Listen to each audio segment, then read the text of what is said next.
Live. This is Pitchdeck Asia. We are in the studio. My name's Graham Brown with Vic and Roland from Wika Media. Gentlemen, welcome. Good morning. Good morning. You're both obviously based here in Singapore, but originally from the Philippines? That's correct. Well, Roland is based here. I go back and forth every month. Okay, so you live sort of 30,000 feet up in the air. Thereabouts. Okay, good. So you knew each other from the Philippines, and you both come from the audio world as well. So Yes. you welcome home to the studio. Thank you.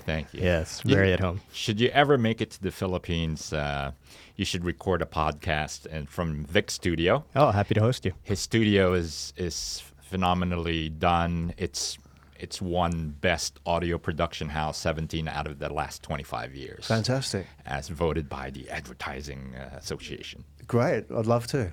So if I make it out that way, let's do it. Look me up. Okay, great. Thank you very much. Let's talk about Wika Media as well and Sure. your sort of journey and why you're here today. We're going to go into your pitch deck, have a look at the market that you're in, what's the solution that you have. Can you explain to me, before we get going, what is Wika Media? Okay, Wika Media is basically, it was designed to bridge cultures, right? If I may, Wika is actually a Filipino word that means language. And when we started out, we were hoping to bridge cultures by enabling people to enjoy media in their own language, right? And that was the motivation behind putting it together. Okay, so there's a background there, languages, culture. Why? Why are you doing this? What was it? Why do you get up in the morning to do this? Is something broken out there? Is there something that isn't working? Some personal frustration, pain points? Okay, if I may. So as Roland mentioned, I have a studio right back home. Yeah. We primarily do advertising, but in recent years, we've started doing something, the industry term for it is localization, where you take a movie or a TV show and you translate and dub it into the local language, right? Which for Filipinos is Tagalog. So we started doing that about 5 years ago. And localization is a fascinating niche of the industry.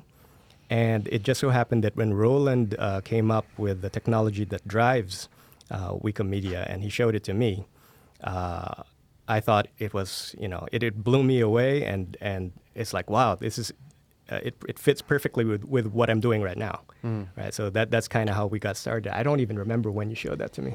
Yeah, it was actually 3 or 4 years ago when I kind of first drafted the patent and filed it, but didn't really move because I was working on another startup. In fact, the technology came from working on a different startup. It was just kind of like a lateral use of a technology I was developing then. So I it was just an idea, and I pitched it to Vic, and he loved it. Yeah, Right. we decided to run with it, Yes. Okay. So a few years later, we decided, hey, it started having a life of its own slowly, and we decided to kind of band together, incorporated last year in Singapore, and made good progress. Yeah. You're just under a year old now, I think. Yes. a couple of months, Yeah, shy of the year. Good. So first year in, let's talk about the journey as well. So maybe we can start at the top and talk about the market that you're in first before we do anything. I know you got it in the pitch deck. I want to jump around in the pitch deck a little bit. Sure, no problem. If I may, and go straight to the total addressable market slides that you have right at slides 8 and 9 here. Okay. And bear in mind that some people are listening, so they can't see the Oh, I graphics, see. okay? No worries. So if you're listening on podcasts, just be a bit descriptive in what we're talking about. So you've mentioned localization. What is the addressable market in which you're in here? So explain the slide to us. Okay. Roland is probably the best person to describe this slide, but I just want to preamble whatever he's going to say by, there's kind of a dual nature to Wika that we have to get out of the way up front so that this slide makes more sense. Yeah, essentially, Wika is, you can watch any media, video, movie, TV show, online video in any language. So it could work both ways. You're English and you want to watch let's say you're watching anime and you want to hear it in English, Yeah. right? Or in our case, if you're Indian, you're watching, a movie and you want to hear it in Hindi, it works both ways, right? So it's any to any language, really. Right. So we deliver. Yeah. Well, I was referring more to the fact that for the people who can't see the slide, there's also a little bit here about deaf and hard of hearing. Yes. So Okay, yeah, that's in the next slide as well, right? So, yes. So generally, we serve two classes of customers, so to speak. So one is the hearing and seeing market, so dubs, subtitles, foreign subtitles, but we also serve the people with hearing and visual disabilities. So we develop solutions for the deaf and hard of hearing as well as the blind and visually impaired to deliver language for them, including sign language. So that's one of our solutions that's actually gaining a lot of buzz and Yes. and drawing a lot of sugoi, or wows, The way I like to say it, sorry to interrupt, but the way I like to tell people is that if you're going to localize something into a language, Japanese or French or German, sign language is also a language. So translating a movie or a TV show into sign language is localization. Yeah. That's sort of the insight I was getting at. Okay, cool. So we're going to have a look at some of your solutions, Sure. right? And understand a bit about what you do.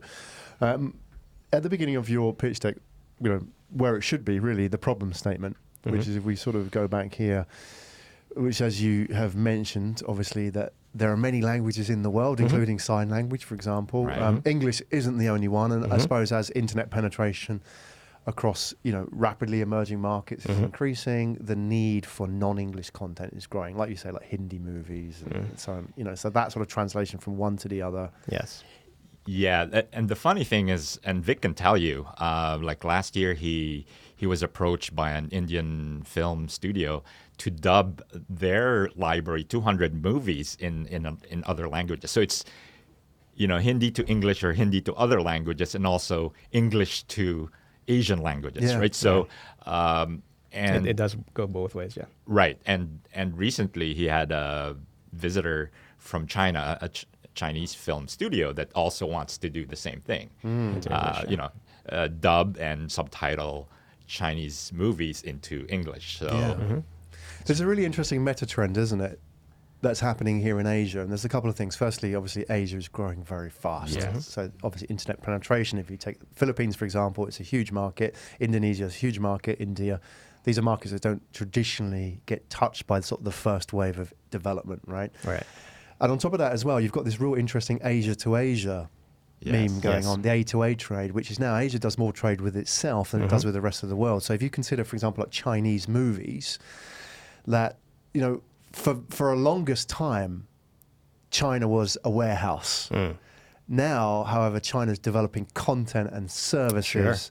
That could be music, it could be, movie industries, and you have Bollywood, for example. Yeah. So you have all of that going on, which sort of sits outside the traditional sort of paradigm of Hollywood and the Western internet model, right? Now, So- if I may comment on that, people are also becoming more open to viewing content from other cultures nowadays, because just as recently as, like, say, a decade ago, if you said, why don't we stay home and watch a foreign film, that kind of had like an artsy vibe house, to it, yeah, what I right. mean, a very art house. But now, the Roland and I enjoy this Netflix TV show called Terrace House from Japan, and we watch it in the original Japanese with subtitles, and we discuss it with friends the way we would be talking about like a Game of Thrones, or it's the fact that it's Japanese is almost secondary. Yeah, exactly. Well, Yeah. we're getting used to that, right? Yes, we Rather are. than we just got this sort of narrative. It's sort of Sure. Hollywood content.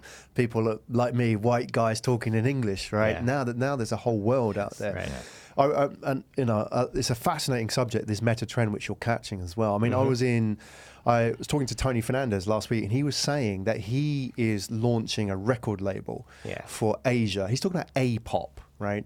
So think about this: is that he is now, because he's a music man, he wants to promote acts from the Philippines, from Vietnam, from Pan-Asian. like Korean boy bands and all that sort of stuff. Sure. He wants to create that platform, that music platform. So you can imagine, for example, if you were a Vietnamese pop star penetrating the Philippines, for example, what is the language that they're going to use here, right? There needs to be that kind of, this doesn't exist now. Well, until you guys came along, right? So we're working on it.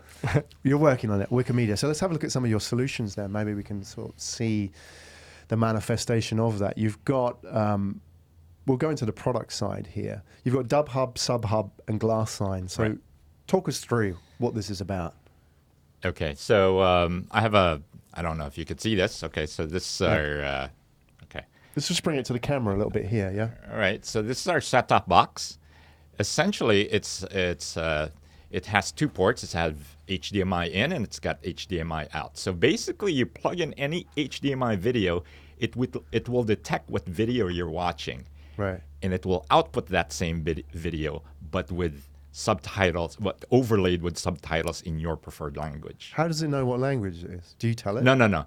It first detects what title that is, whether, that's a James Bond movie, for instance, right? It detects what that is, and then it gives you language options that you can scroll on the menu or on an app, and they say, okay, I want to hear it in Bahasa, Indonesia, right? Or subtitles in Indonesia. So what was previously unsubtitled comes out of this subtitle. Right. And just by simply plugging in HDMI in, HDMI out, so I don't need to run it through an app or it's there. No, it's here. Can I have a look at this thing? Yeah. This is the magic box. Can we show it? Yeah. I mean, it's literally the size of a phone at most, right? Yeah. And it's quite light, isn't it? So that would sit next to your computer or your... Yeah, it's a prototype. Our next version this is Wi-Fi. Our next version will have, a Cat5 or, Ethernet port for, connecting permanently to your... So where's... Okay, I'm not up on the technology here. The witchcraft inside the box. What's going on in there? Okay. The key technology here is really the overlay, because you're overlaying a digital captions. The overlay and the synchronization. The synchronization is important because, so 3 things. One is detecting what you're watching. The second is synchronization, because if you plug it in, it has to know where you are in the movie. Yeah, you can't always just expect to start from the first scene. Right. If you're tuning into, like, say, a TV program midway. Yeah, okay. It has to know, okay, I'm at, the 20-minute mark. Okay, and then, once you've determined which language you want, usually you have a preference, right? So if you want it in Hindi subtitles, right, or Tamil or whatever, it will pull that subtitle from the cloud. Right. And then overlay it on the video, output it. How does it get that is that publicly available, those subtitlings, or does it have to generate them itself? Or good question. Our 3 sources of content are: 1, our partnerships with the studio. Yeah. So we're in talks with them. 2 is user-generated content, right? They call them fan subs. These are fan-generated subtitles. 3rd is machine-generated subtitles. So we could do that too. Yeah. In case it's neither of the first 2 are available. So you're sort of hacking a solution together, aren't you? If it's available, if it's half available, or if it's not even there, we're going to wing it with a machine translation. Right. Okay, which is better than nothing. How does it compare? I mean, we've seen Google's YouTube automatic subtitling, closed captioning, right? And I've watched that and I thought, this is like, it's pretty lousy. I have a biased answer to that because, as I mentioned, I've been doing localization for 5 years. Nothing beats an original caption or dub track. Dubbing especially is a really tricky thing because the dubbing world, if you do it wrong, people will just not watch it, But if done right,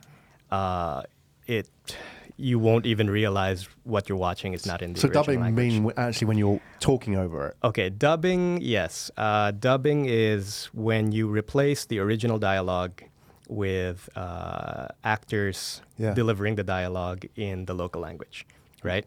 And dubbing is huge, particularly in some regions of Asia, but also in Europe. In fact, if you look around, there's a documentary you could look up called Being George Clooney, which is all about the dubbing world. And the interesting thing about that is, I believe the key takeaway from that movie, and hence the title, is because in some parts of Europe, people don't actually even know what George Clooney sounds like, Right. because they've never heard him speak in English. Yeah. Right? The moment it hits the movie theater or the TV show, it's the local George Clooney actor delivering it. And it's always him. Every time George Clooney comes out, it's the same guy doing his voice. He doesn't even sound, in some markets, he doesn't even sound like George Clooney. He's just a good actor that happens to, be good at the mannerisms and the delivery of the way George Clooney on screen does it, right? And to the point that he even has fans, right? He walks down the street, he's a voice actor, but people know, oh, that's the voice of George Clooney. Right? Yeah. They have an award show for dubbing in Europe. So dubbing is a fascinating, industry. And again, Wow. When Roland came to me with this technology that builds on dubbing, I was like, oh, let's do it. Yeah, so there are three kind of media types. There's the audio, that's dubbing, right? Then there's subtitles or captions, which is text over video, and then there's sign language, which is a video over video. Yeah, right. So. And those are available out there if produced by a studio or fans or... Yes. Right. Yes, Okay. Right. exactly. So we deliver all three depending on which you prefer. Why isn't it already there? Why hasn't this been done already? Because the content's there, right? That's what you're saying. It's out there, but it's in bits and very No, disparate. you're pretty much saying exactly what we consider to be one of the main problems, which is it is out there. If you take a movie like Frozen, which was translated into 60-something languages, dubbed into 47 languages, and yet it is not. Those languages are not immediately accessible to the people that need them. That's kind of where we come in. That's kind of what we're working on. If I can segue to should I show the app since I'm talking about Frozen? We got it on the, once Okay. you get ready, I'll just flash it up on the pitch deck, which is your first one. Is it this one, Dub Yeah, Pop? that's the one. All All right. Okay, cool. So Maybe we can hold that one up to the screen as Yeah, well. this is You can actually, get a screenshot of that, Barrett? So this is a special build of the app that we prepared for the interview. It doesn't normally work unless there's a movie or a TV show playing in the background, right? So the way this works is you've got your app. Yeah, let's get that up on the screen. So, Right. yeah. If you just hold it a little bit closer to this one. Yeah, All right. talk us through. So you've got your app, and Yeah. then you turn on the TV. The movie you want to translate is on the screen. You hit identify, and it will look up what the title is. Okay, Yeah. so it's found out what the movie is. And it shows you all the available options that, in this case, are the official languages that are available for this title. So let's say you click, I don't think it's going to play without the original. So you click on the language that you want, and then you mute the sound on the TV. Okay. So And that then you becomes plug your... in, you right. plug in the headphones. Okay, that's Right? interesting. And the use case scenarios from then on become very interesting, because imagine, for instance, a family in, let's say, India watching a movie where the kids would want to hear it in English, but the grandparents would prefer to hear it in their own language. So, okay, kids, you use your smartphones, you listen to the English version, but us grandparents are going to watch it on the TV. And, so people are watching in a language they're comfortable with is one use case. Another would be if I was to travel to Bangkok, for instance, and I'm in the hotel and I turn on the TV and Captain America's on, but everything in Bangkok is dubbed in Thai. Right? So I'm like, oh, I love this movie, but I really wish I could watch it in my own language, right? And the hotel TV is not set up for anything. But with the app, the travelers are a market we're after as well. Yeah, anywhere we go in Asia and presumably in Europe as well, they instantly get our demos. It's maybe the English speakers just like, Why? Yeah. Right? I've never had this problem. Right, because most of the content is in English, but that's changing too. Like you said, we're watching Bollywood and Japanese TV series or whatever, but you get it, because they want to consume content, whether it's English or other language, but they want to hear or see it in their own language. Let me ask you just a questions about the content side itself. So, I mean, great to see. Obviously, people can go and check out your app as well and get a better idea of how this works, right? What is interesting at the moment? What are the sort of the trends? Like, what's what kind of content are you now seeing? You know, you've mentioned lots of examples, for example, like watching Captain America in Thai, but you want to hear it in Tagalog, for example, right? Are there sort of big meta trends at the moment in terms of content consumption across Asia? Are you finding, for example, you know, like Korean pop, for example, people want to hear this in their language, or, you know, certain documentaries or dramas? Where are the growth areas? From the studio side, I think it's already a given that when they're going to come out with content, they have to prep it for every possible market to maximize the reach and presumably the revenue of whatever content it is they're producing. So that is something that we are also trying to capitalize on, so to speak. But wouldn't they say, okay, well, we can't like get of all the 20,000 languages in Asia, for example, we can't cover them all, but let's just do 80%. You know, it's like manufacturing phones or apps for phones. You can't do every single form factor out there. You just do like 80%.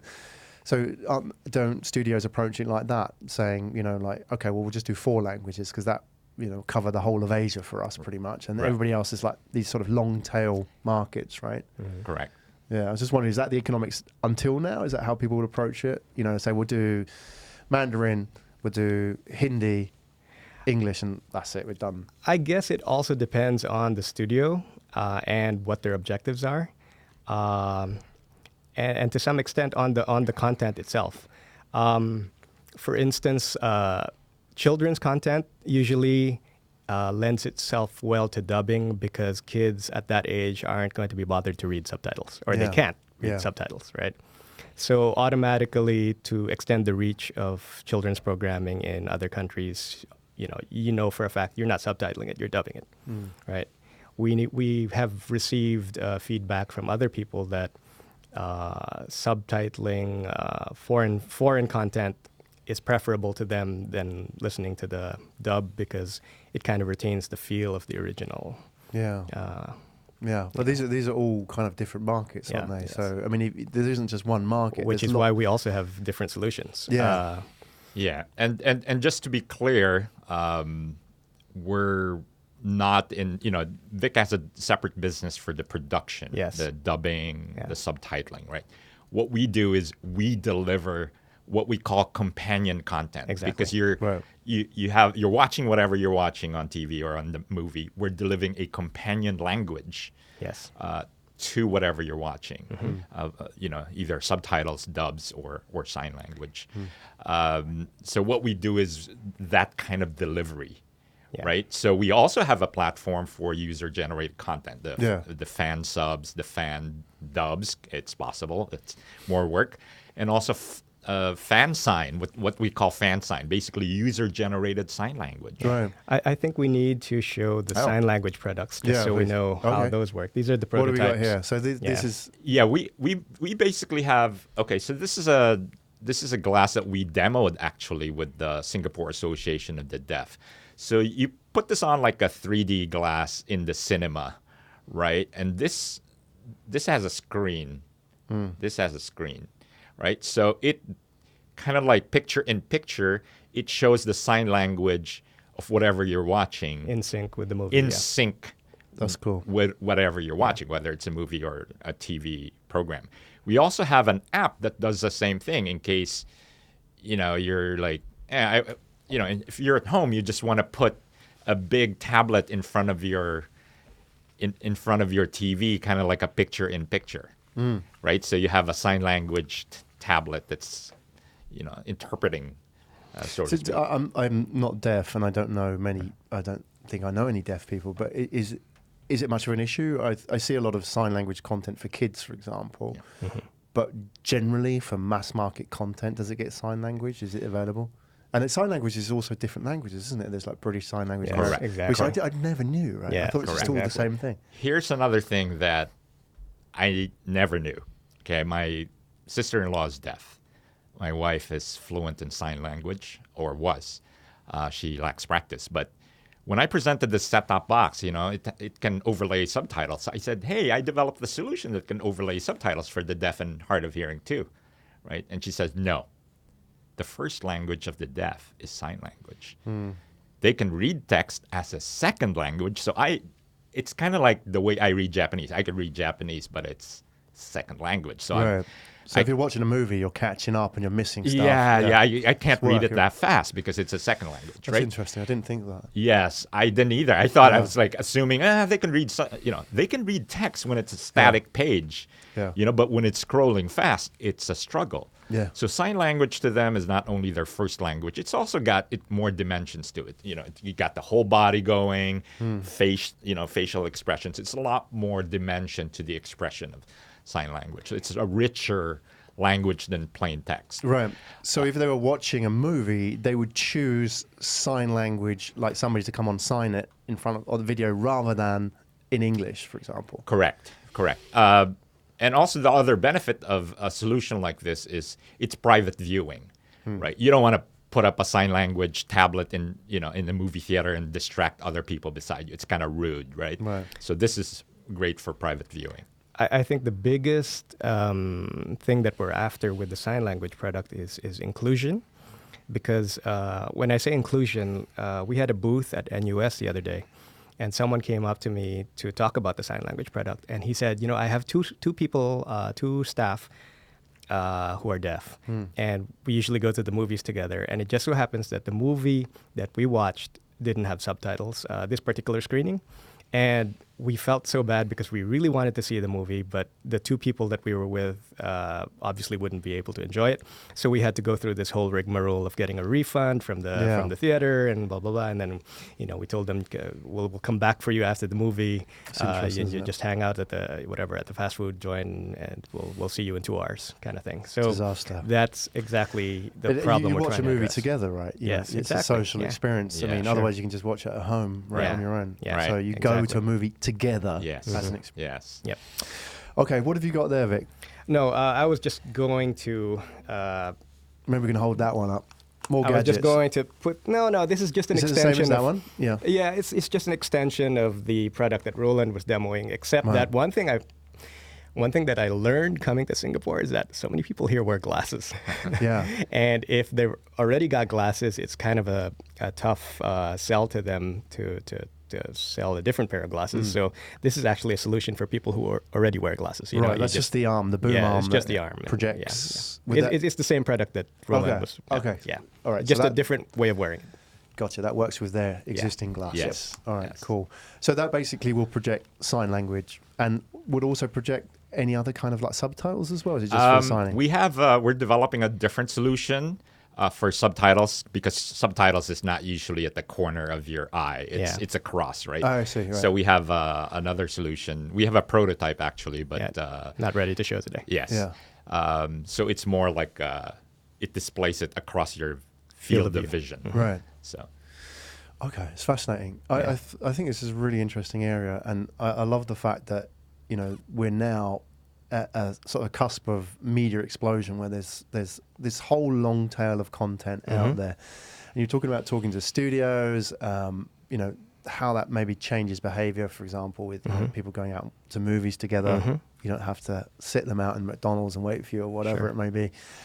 I'm always fascinated with these kind of technologies is how they change people's behavior, because giving people the technology is one thing, but once they learn what they can do with it and what it means, it changes the way people interact with content, right? What have you sort of discovered in doing this? What sort of insights have come out, with your user testing, your own assumptions as well? What have you found? Like you sort of, when you started Wika Media, what do you know now that's different from when you began? Apart from obviously some of those insights about sign language, right? What do you know about users and how they interact with content? Does it change anything? It's a lot of it is access. I think you made a very good point about behavior. See, I guess what's different about our startup is we're just not trying to. It's beyond pushing products and services, access services to people. One of our sort of other solutions is the UGC platform. Yeah. Right. So now people can upload their own sign language videos and subtitles and even dubs for other people. So it's not just technology as solutions, but people as solutions for other people. So you can now sign Game of Thrones so that the 3 million deaf in India can, or correction, 10 million deaf, but 3 million fluent in sign language can now watch it too. So, and we'll give a revenue share to the sign language interpreter. Right. So, so it's a different kind of, you mentioned, what behavioral changes. I mean, so it's beyond consumption. We're not just pushing solutions, but we're actually pulling people into the solution. You're building a platform, right? Yeah. So could I make money out of this as a signer or as a transcriber? What would they call it? Like as a dubber? Of course. Could I make money dubbing? Of course. Of course. Because then, okay, so what you've done is that would have been traditionally, and it still is, the realm of experts, who, you had to have a job doing this, and that's what you did, right? And even a studio and an agency and so on. But now if you sort of spread that out, you democratize it, right? Now everybody can just chip in. I'm really into Star Trek, or I'm really into Game of Thrones. I just want to do that in my language. Yes. In fact, sorry, I was going to say, especially if you're a fan of the content, that's that's the best person to be doing it. They would probably do it for free, but the fact they can get paid gets better content, right? Yes, and there's a new opportunity actually for people like you, Graham, that I want Vic to talk about. You can make money without translation, and this is the commentaries. Yeah. Okay. So just to backtrack a bit, we are modeling. We are basically positioning ourselves as the delivery service for companion content, be it dubs, subtitles, sign language, and he mentioned commentary, right? So commentary, if you've ever loaded up a Blu-ray and decided to rewatch it, but with the director's commentary, which they sometimes include, right? Commentary is something we think has a lot of potential because nowadays, when the latest episode of a hit show comes out, the entire week on social media, everybody's just talking about it, right? And I don't even need to mention the particular show that everybody's talking about this week, right? Which dropped 2 days ago or whatever it is. Commentary is, I think the easiest way to describe it is Wika technology enables sort of like a synchronized podcast where after you've watched your Westworld or your Game of Thrones or whatnot, you go back and you rewatch it, but in a social setting where you've got people, imaginary people sitting on the couch next to you, dissecting the plot points that you may not have gotten the first time. And, I'm a podcast listener myself, which you'll be happy to hear. And I do listen to fan podcasts. There's a lot of them now. Yeah, there's right? a lot of them, right? But what I think we're getting at is none of them actually work in tandem with the actual content the way that we're proposing. Yeah, so essentially, if you think of any kind of content as for example, like a movie or music, for example, we consume that many, many times, right? You may listen to music 100 times. It's the same song. It's not going to change every time you listen to it. The movie, you watch a movie, you love it so much, you keep watching it again, or a series, and you keep watching this thing, right? And yet, what we're now looking for is that sort of context around it, all that sort of commentary that goes into people start a conversation about it. People want to be part of a community about it. And we're not even talking about media. We could be talking about brands and commercials because there are some commercials that come out that evoke such strong reactions in people, whether they be good or bad, and people just want to jump into a conversation about it. There's a phenomenon on YouTube called, I'm sure you've seen, reaction videos. Oh, yeah. Yeah, okay. Yeah. So, yeah. What I think people don't, if you're on the wrong side of 35, you probably haven't experienced this stuff unless you've got kids, right? But that whole, industry is growing very fast, like the React to videos. Yeah. Like people want people to talk about this content, right, and help them understand what it means. How does this fit into my world? What's the story behind this? How did that happen? Tell me a bit about these characters. Right. And the React to really is just like a snapshot of that in some format. Often it's with music or people are reacting to small events. Right? To backtrack a little, the app I showed earlier where you could see not just different languages, but possibly sign language, and maybe you've got like the best commentary out there on the internet that you could sync to whatever you're watching. Yeah. It could be a celebrity commentary, or it could be Uber geek, kind of like Uber fan commentary, knows all the trivia about this particular scene, and just describing it as Yeah. For them, it's great though, isn't it? I mean, if you were that uber geek and then you had a platform to actually access all the fans, you suddenly have a position of significance in that community, right? Yes. He's the guy that knows everything about that character. And, you know, that they don't have a platform. Right. Right? They may have a podcast, but people don't know where it is. And the fascinating thing about the world we live in nowadays is if you're interested in something, it's so easy to find other people, no matter what that interest is. You can find someone that, that's also interested in it. Okay, so how do you guys make money out of this? What's the model? All right. As you can see, our solution has many legs, right? So you could have production, advertising, licensing, but our bread and butter is really it's a content delivery service. So think of it as a companion, kind of like Spotify. You know, you basically subscribe. You can do pay-per-use or pay-per-view or subscription. Let's say, okay, you pay $5 a month, which is interesting, actually. Let me, when we demoed this glass with the Singapore Association of the Deaf, we surveyed them. Are you willing to pay for a service if we could deliver sign language or caption to whatever you're using, to whatever you're watching? And 100% of the deaf that we surveyed under 50 years old said yes, we'll pay for a service. So it's a subscription service. We can deliver dubs to you, subtitles.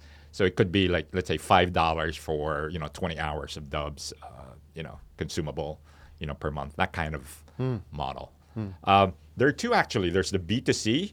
You can be a subscriber, or in some cases, we're working now with studios. They will white label our app, put their brand to it, so they become our customer. So they pay us cost plus. So whatever it costs us to stream, the content plus us, our margin, they will pay us. It's up to them now to either bundle it with their offering to their existing viewers, or they could offer it for free as a CSR service, or just loyalty, or just capturing a wider audience. So it's so there's that also. There's also that option, but essentially it's a content delivery service. So you have an interesting trend as well in sort of content production, especially like with studios, is that they're going into, obviously, if you were producing a movie, it's a high risk business, right? You don't know if there's an audience for that business until you launch it. So, you see the flops at the box office and the hits. And that's why we have this sort of dynasty style production of movies where it's, okay, that works, let's keep doing that. So Avengers, Marvel, just like, let's just keep repeating this forever, right? Until the money runs. Yeah, the formula works, right? However, if you want to break into that business, you have to build an audience first. So movie studios now going into like podcasts and looking for who has an audience already, who has built a fan base. Let's sort of use that as a de-risked platform to now move out our content.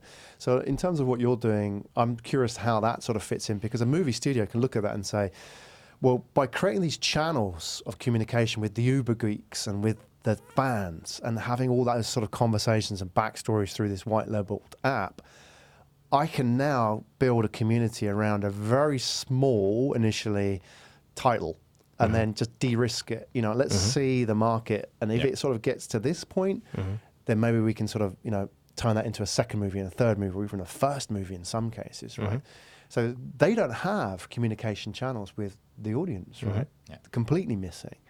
So obviously what you're doing is not just giving the audience a voice, but you're giving, potentially the studios a channel of communication with people they've never touched before. And that has been validated. We've a couple of studios that we've talked to love the opportunity to deliver fan commentaries, audio commentaries along with their existing titles.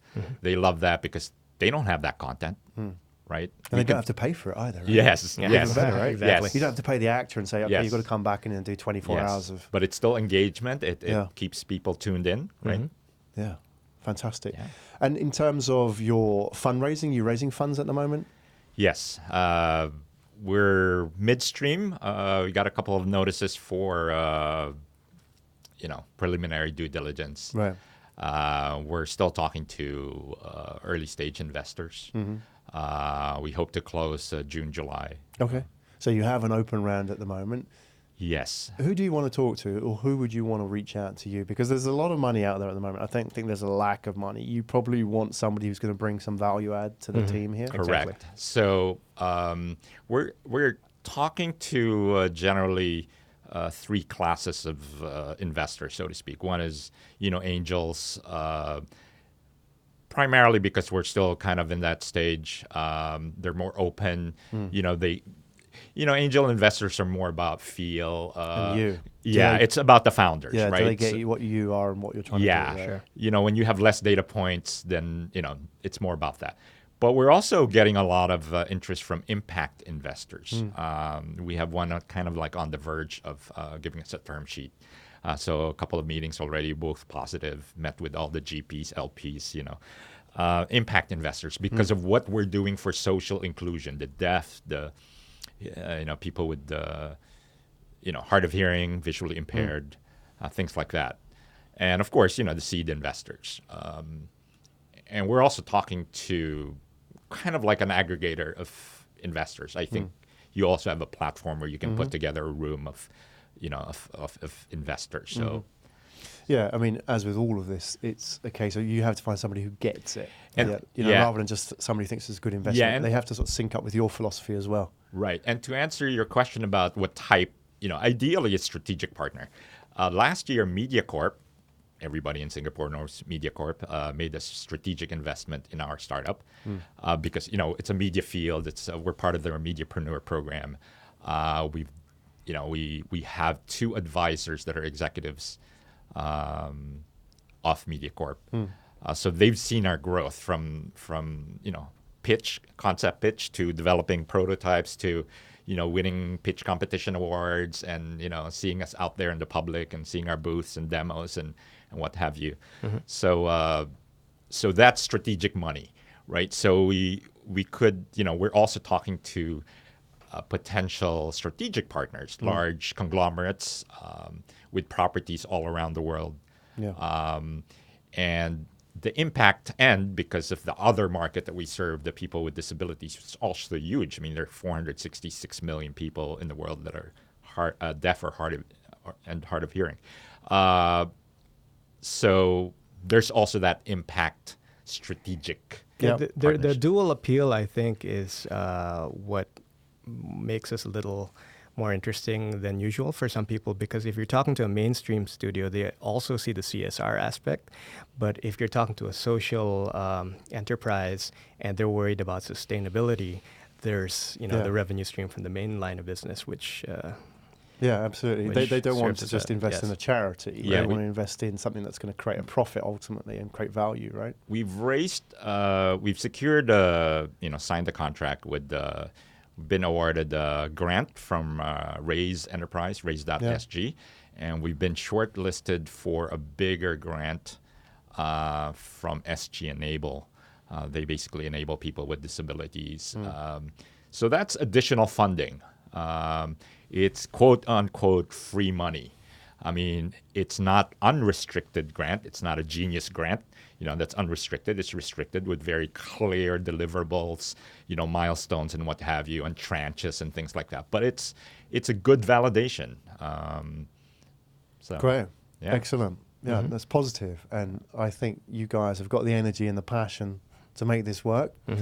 What then would be the best way for people to reach out to you? How do you prefer? Are you active on LinkedIn? Does that work for you? What channel works for you?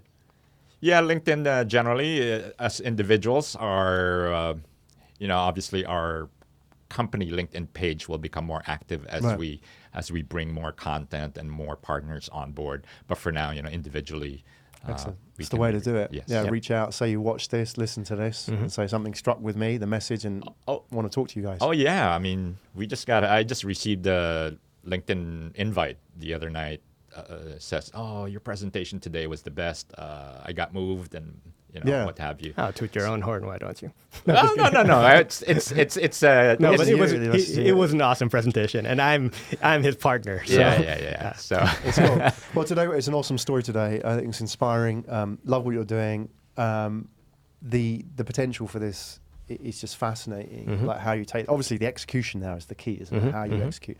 That's what it all comes down to. and what that could potentially become. Yes. 6 months from now, 12 months from now, you will have evolved. So you have new insights. You would have sort of progressed on the journey with developing these products as well. So it really is a journey. Absolutely. And I'd love to get a part 2 as well and see how you guys are getting on, right? Yeah. Awesome. Thank you. That would be fantastic, and all the best with your ongoing journey and fundraising at the moment as well. We'll put all the details in the show notes. That's Vic and Roland from Wika Media. Thank you so much for joining us in the studio today and sharing your journey. Thank you. Thank you for having us here. Hi, Graham Brown from Pitchdeck Asia. Pitchdeck Asia, powered by Pitch Media Asia. Pitchdeck Asia is all about giving startup founders a voice. We are a show to help startup founders share their journey. So if you enjoy these stories, then why not subscribe to our YouTube channel? There's the subscribe button over there. Hit that subscribe button. Follow us. Leave a comment. I look forward to seeing you at the next episode.